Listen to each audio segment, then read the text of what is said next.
warahmatullahi wabarakatuh. Yang terhormat dosen penguji ujian kinerja PPG Daljab Angkatan 1 tahun 2021. Perkenalkan, nama saya Muhammad Subhan. Saya guru fikih di Madrasah Sanawiyah Ummul Qura, Pondok Cabe Ilir, Pamulang, Kota Tangerang Selatan, Banten. Pada kesempatan hari ini, Senin tanggal 13 September 2021, saya akan melaksanakan kegiatan praktik pengajaran untuk memenuhi ujian kinerja PPG Daljab 2021 dengan tema sholat fardu 5 waktu. Untuk lebih jelasnya, berikut adalah video praktik pengajaran yang saya laksanakan. Mohon masukan dan saran agar kedepannya kegiatan pembelajaran menjadi lebih baik lagi. Terima kasih atas perhatiannya. Wassalamualaikum warahmatullahi wabarakatuh. Assalamualaikum warahmatullahi wabarakatuh. Waalaikumsalam warahmatullahi wabarakatuh. Bagaimana kabarnya hari ini anak-anak? Alhamdulillah luar biasa. Allahu Akbar. Sekali lagi, bagaimana kabarnya hari ini anak-anak? Alhamdulillah luar biasa. Allahu Akbar. Ya, alhamdulillah, meskipun kita semuanya masih dalam masa pandemi, ya, kita semua juga harus tetap semangat dalam pembelajaran, ya. Yang mana kita harus selalu menjaga protokol kesehatan, ya, menjaga jarak, memakai masker, dan selalu mencuci tangan. Ya, mudah-mudahan kita semuanya selalu dilindungi oleh Allah Subhanahu wa taala. Amin amin ya rabbal Amin. Anak-anakku semuanya, ini udah hadir semua belum ya? Udah, Pak. Udah semua ya? Udah. Alhamdulillah. Ya. Sebelum pembelajaran, mari kita berdoa terlebih dahulu. Siapa yang mau memimpin doa? Saya, Pak. Ya, silakan Ainun. Sebelum kita memulai pembelajaran, marilah kita membaca doa terlebih dahulu. Berdoa mulai. Bismillahirrahmanirrahim.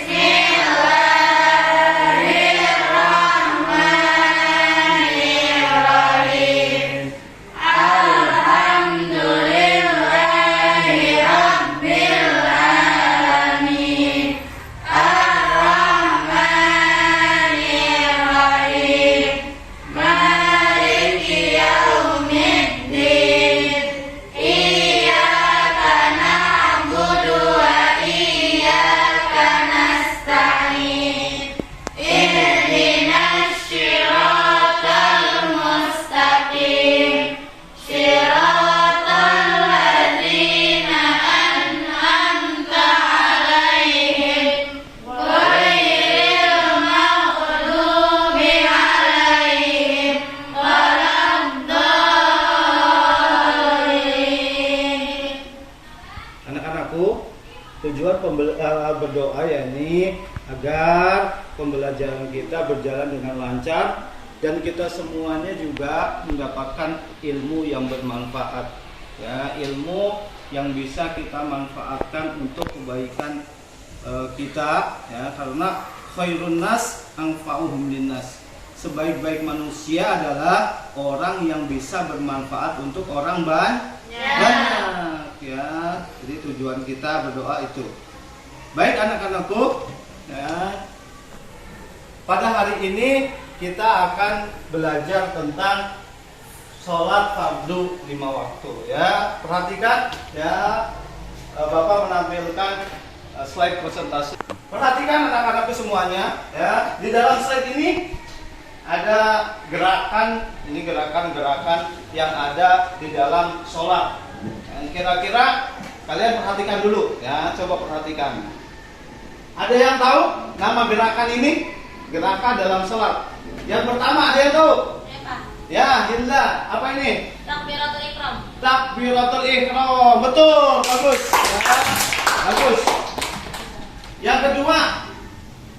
Saya, Pak. Ya, Ainun. Berdiri. Berdiri, ya, berdiri, ya, yang mana setelah kita takbiratul ihram kita berdiri, ya, sambil, ya, meletakkan tangan kanan di atas tangan kiri, ya. Seperti ini, sama gambarnya. Seperti itu. Betul, ya.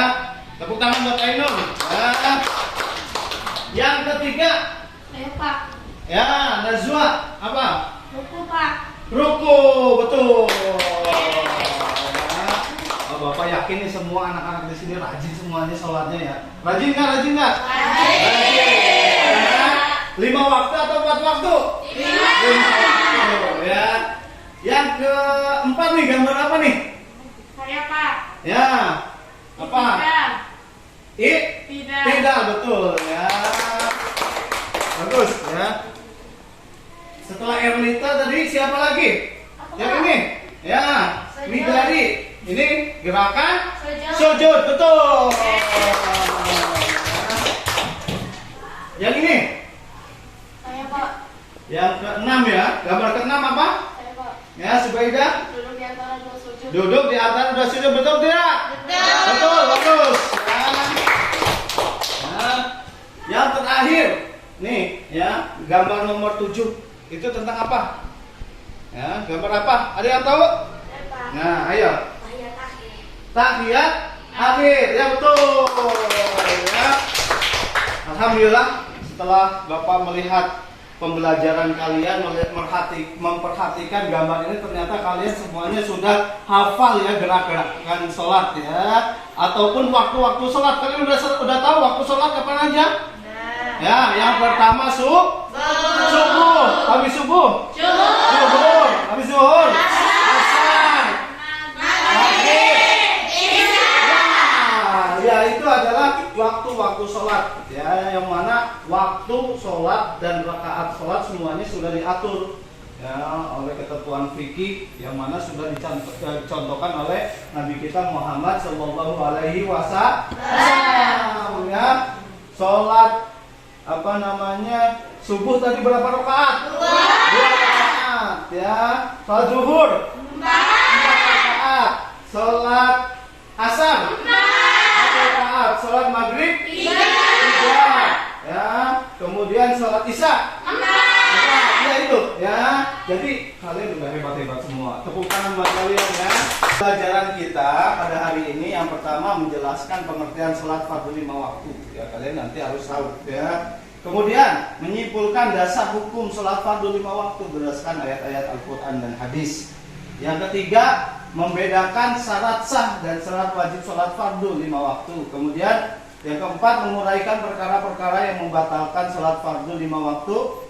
Yang kelima, mendeskripsikan rukun-rukun sholat fardu 5 waktu berdasarkan tata urutannya. Yang keenam, mempraktikkan ibadah berdasarkan aturan fikih. Ya, itu apa tujuan pembelajaran kita hari ini ya.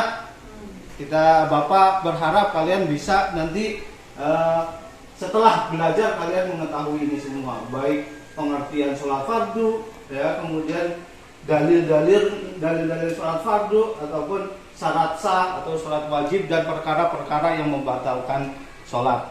Lihat anak-anak ya, pengertian sholat ya. Ada yang mau baca? Ya, Nada baca.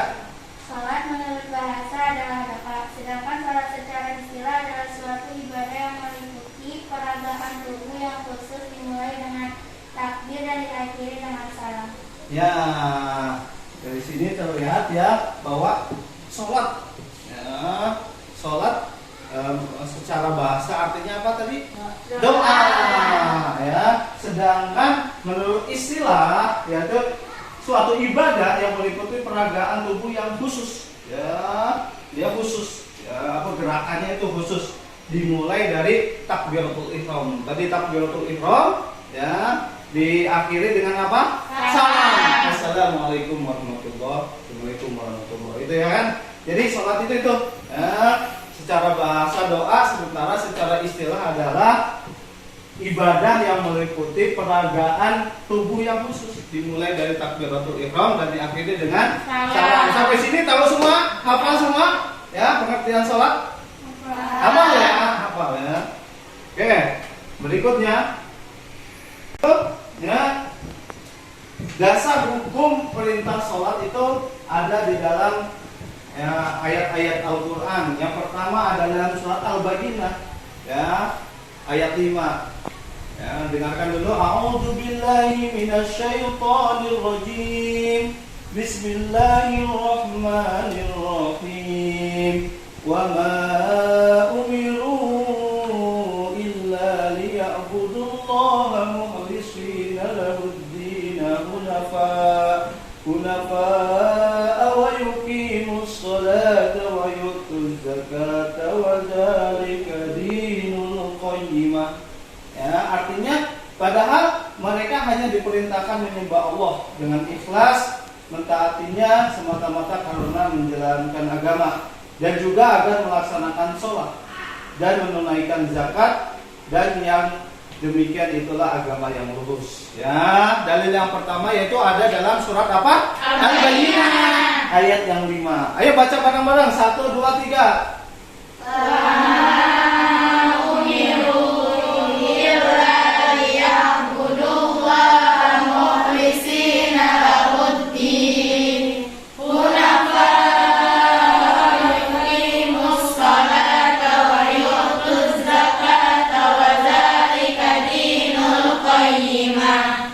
Ya, itu adalah dalil yang pertama tentang sholat. Ya, kemudian yang kedua yaitu ada dalam surat An-Nisa, ya, ayat 103. Nah, siapa yang mau baca? Silakan. Saya, Pak. Ya, silakan. Ya, Amel. Baca. Inna sholata kanat 'alal mu'minina kitaban mawquta. Artinya? Sesungguhnya salat bagi orang-orang mukmin adalah kewajiban yang sudah ditentukan waktunya. Ya, jadi waktunya sudah ditentukan. Ya, kapan waktu sholat subuh sudah ditentukan pagi hari, ya. Kemudian zuhur juga sudah ditentukan siang hari, asar sudah ditentukan sore hari, maghrib, ya, malam hari, ya, setelah terbenamnya matahari, kemudian isya malam, ya. Kemudian dalil yang ketiga, siapa yang mau bacakan? Saya, Pak. Ya, silakan Najwa. Wa aqimus sholata wa atuz zakata warka'u ma'ar raki'in. Artinya, dan dirikanlah sholat dan bayarkanlah zakat dan rukulah bersama orang-orang yang ruku. Ya, terima kasih semuanya. Kasih tepuk tangan, ya. Nah, ini dasar hukum perintah salat fardu. Kalian sudah hafal semua. Tadi ada dalam surat Al-Baqarah, kemudian ada dalam surat apa? An-Nisa. Kemudian satu lagi dalam Al-Baqarah.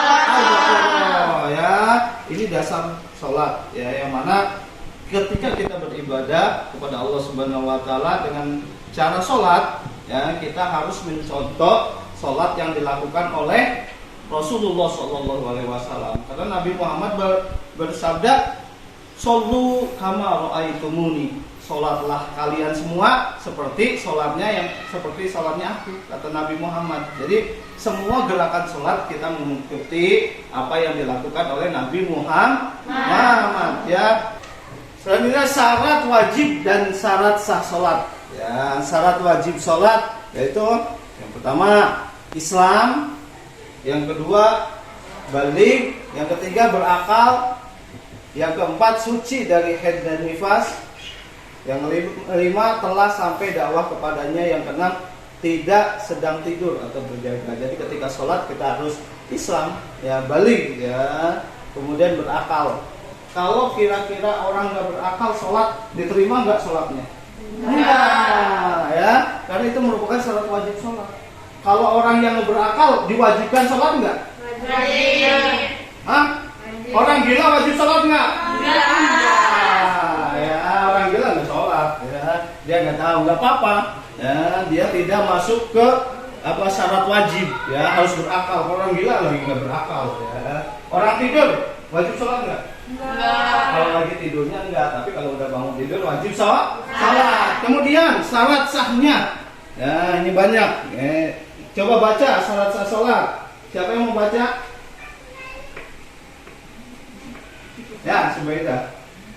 Syarat sah: 1. Islam, 2.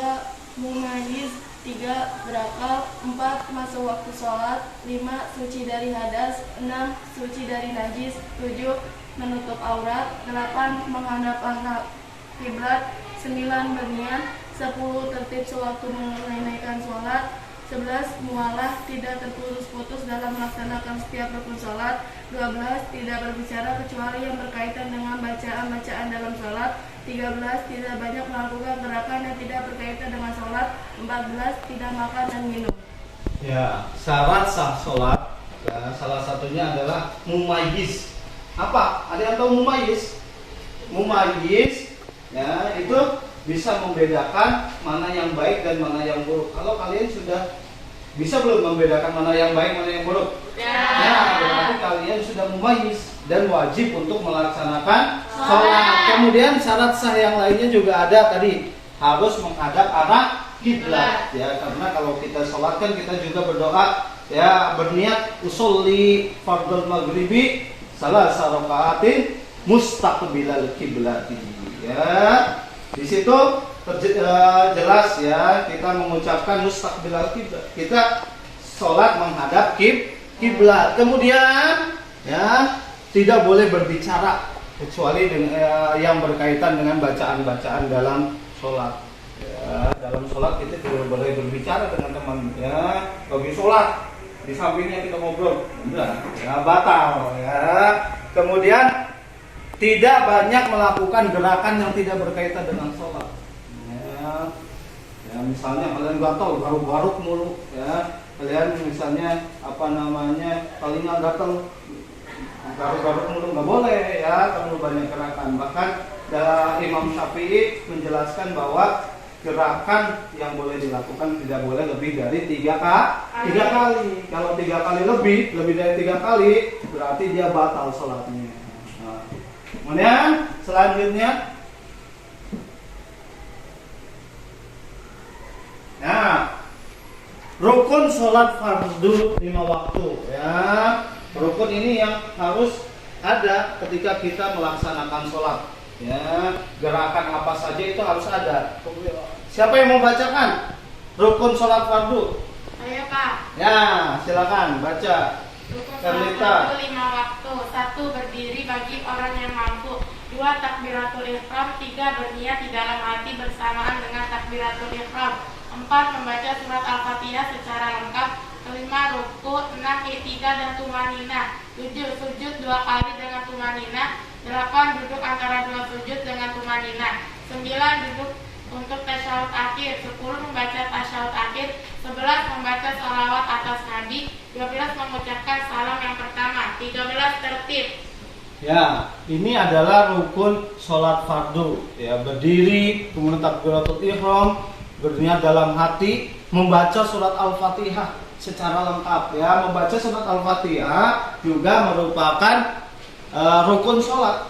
Yang mana kalau kita tidak membaca surat Al-Fatihah, kira-kira sah nggak sholat kita? Enggak, ya, karena dia termasuk rukun. Ya, rukun sholat itu harus dilaksanakan.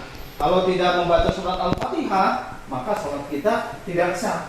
Karena dalam sebuah hadis juga mengatakan, la sholata liman lam yaqra' bi Fatihatil Kitab. Tidaklah sah sholatnya seseorang orang yang tidak membaca surat Al-Fatihah. Makanya ketika sholat kita harus membaca surat Al-Fatihah.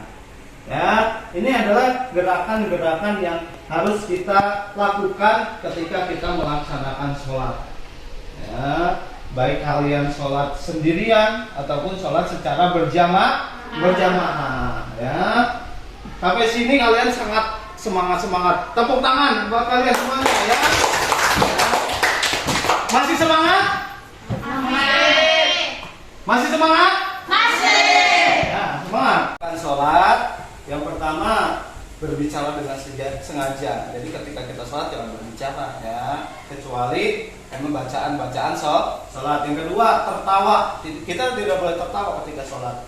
Kemudian berhadas, ya, baik hadas besar ataupun hadas kecil. Maka ketika kita akan melaksanakan sholat, kita harus mensucikan segala hadas, baik hadas besar ataupun hadas kecil. Hadas kecil membersihkannya dengan apa? berwudu, tayamum, ya. Sementara hadas besar dengan mandi. Nah, disebut juga dengan mandi wajib. Ya, kemudian terbuka auratnya, ya. Jadi ketika kita sholat harus menutup aurat. Kalau aurat kita terbuka, maka sholat kita batal. Kemudian merubah niatnya, ya. Ketika kita sholat maghrib harus diniatkan sholat maghrib. Jangan kita sholat maghrib tapi niatnya sholat isya, itu tidak sah, ya. Kemudian membelakangi kiblat tadi, jadi sholat harus menghadap kiblat. Kemudian makan dan minum, ketika kita sholat tidak boleh makan dan minum. Kemudian murtad itu apa? Ya, keluar dari agama Islam, murtad. Kemudian meninggalkan salah satu rukun dengan sengaja. Jadi rukun sholat kita harus laksanakan seperti tadi, ya, takbiratul ihram, kemudian membaca surat Al-Fatihah, ruku, iktidal, sujud, itu harus dilaksanakan. Ya, harus dilaksanakan. Kemudian bergerak dengan banyak, ya, 3 kali gerakan atau lebih berturut-turut. Ini adalah perkara-perkara yang membatalkan sholat. Jadi kita harus tahu perkara-perkara ini agar ketika kita melaksanakan sholat kita diterima oleh Allah Subhanahu wa taala. Ya, karena perkara yang pertama kali nanti akan dihisab oleh Allah Subhanahu wa taala, ya ini sholat. Maka sholat adalah perkara yang sangat penting dalam agama Islam. Nah, ibadah kita akan diterima ketika sholat kita bagus. Ya, semakin bagus sholatnya, nanti ibadah yang lain akan ikut bagus. Selanjutnya, anak-anak, yaitu hikmah sholat fardu. Ketika kita melaksanakan sholat, maka ada hikmah-hikmah di balik sholat fardu itu. Yang pertama, dapat mencerahkan wajah. Ya, ketika kita sering melaksanakan sholat, ya, wudu kemudian sholat, maka dapat mencerahkan wajah. Kemudian menerangi hati kita akan tenang ketika kita melaksanakan sholat. Ketika kita ingat kepada Allah Subhanahu wa taala, beribadah kepada Allah, maka hati kita semakin tenang, ya, hati kita menjadi cerah juga. Kemudian menyehatkan badan, ya, dikatakan bahwa sholat juga merupakan gerakan yang paling bagus untuk kesehatan, ya. Di balik gerakan ruku, di balik gerakan sujud, itu adalah olahraga paling baik, ya. Kemudian menjadi faktor ketenangan dalam kubur, ya, karena nanti dihisab, ya. Sholat ini menjadi faktor ketenangan dalam kubur. Kemudian menjadi sebab turunnya rahmat. Ketika kita melaksanakan sholat, rahmat Allah akan turun, ya. Rahmat itu kasih sayang untuk hambanya. Kita sebagai hamba berkewajiban beribadah kepada Allah Subhanahu wa taala, ya. Wa ma khalaqtul jinna wal insa illa liya'budun. Tidaklah saya ciptakan jin dan manusia kecuali untuk beribadah kepada Allah Subhanahu wa taala. Itu kata Allah. Ya, kemudian kunci membuka pintu langit. Ya, kemudian dapat memberatkan timbangan. Nanti di yaumul akhir amalan kita akan ditimbang oleh Allah Subhanahu wa taala. Ya, kemudian tempat keridhaan Allah. Maka ketika kalau kita sholat, maka keridhaan Allah akan turun kepada kita semuanya. Bernilai surga. Ya, siapa yang baik sholatnya, maka dia akan masuk ke dalam surganya Allah Subhanahu wa taala. Kemudian yang terakhir 10 menjadi tabir dan siksa neraka, ya. Tabir itu artinya pelajaran, ya. Jadi pelajaran untuk kita semuanya untuk selalu melaksanakan sholat.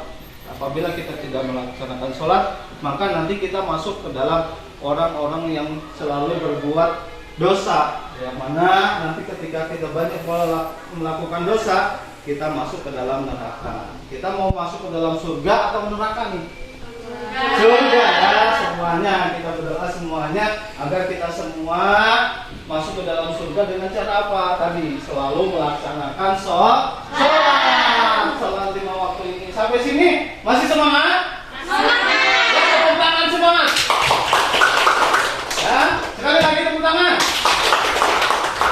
Nah, alhamdulillah kita sudah belajar tentang tadi sudah dijelaskan semua, ya, pengertian sholat, dalil, syarat sah, ya, syarat wajib sholat, kemudian rukun sholat, ya, hikmah sholat, ya. Sampai sini Bapak ucapan jempol buat kalian yang telah mengikuti pembelajaran dengan sangat baik. Alhamdulillah. Tepuk tangan lagi.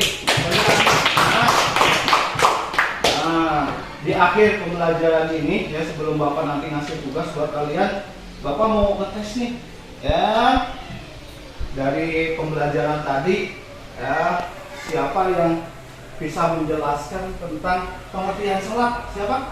Oh, Azizah. Ya, silakan Azizah jawab. Sholat menurut bahasa adalah doa, sedangkan menurut istilah suatu ibadah yang meliputi peragaan tubuh yang khusus, dimulai dengan takbir dan diakhiri dengan salam. Ya, bagus. Ya.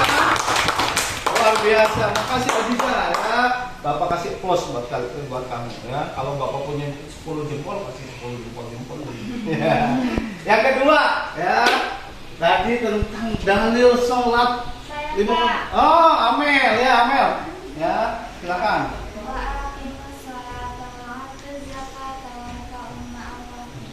Ya, bagus ya. Itu salah satu dalil sholat ya yang ada dalam surat Al-Baqarah. Ayo bareng-bareng 1 2. Wa aqimus sholata wa atuz zakata warka'un ma'ar-raki'in. Kalian hafal semua ya?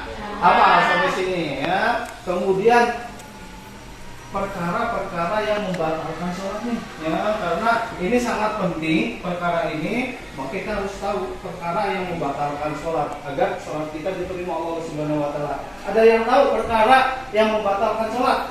Siapa? Ada yang tahu? Ya, Sita. Apa? Tertawa. Ya, salah satunya tertawa, betul. Kasih tepuk tangan ya. Tertawa. Kemudian ada lagi siapa? Ya.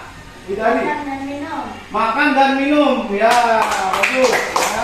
Kalau kita sholat nggak boleh sambil makan, nggak boleh sambil minum. Ya. Yang ketiga ada lagi, siapa? Ya. Merubah niat. Merubah niatnya. Jadi ketika kita sholat, maka kita harus sesuaikan niatnya. Ya, alhamdulillah ternyata kalian sudah sangat hebat-hebat ya menangkap pembelajaran pada hari ini ya. Kalian sudah bisa menjelaskan pengertian sholat, kemudian dalil-dalil sholat, kemudian perkara yang membatalkan sholat ataupun rukun-rukun sholat ya. Alhamdulillah. Baik, Bapak mau ngasih tugas buat kalian ya, ini ya LKPD ya. Bapak nanti kirimkan di LMS sekolah, nanti kalian di rumah dibuka ya LMS sekolahnya ya. Nanti Bapak bagi kalian ke dalam beberapa kelompok ya.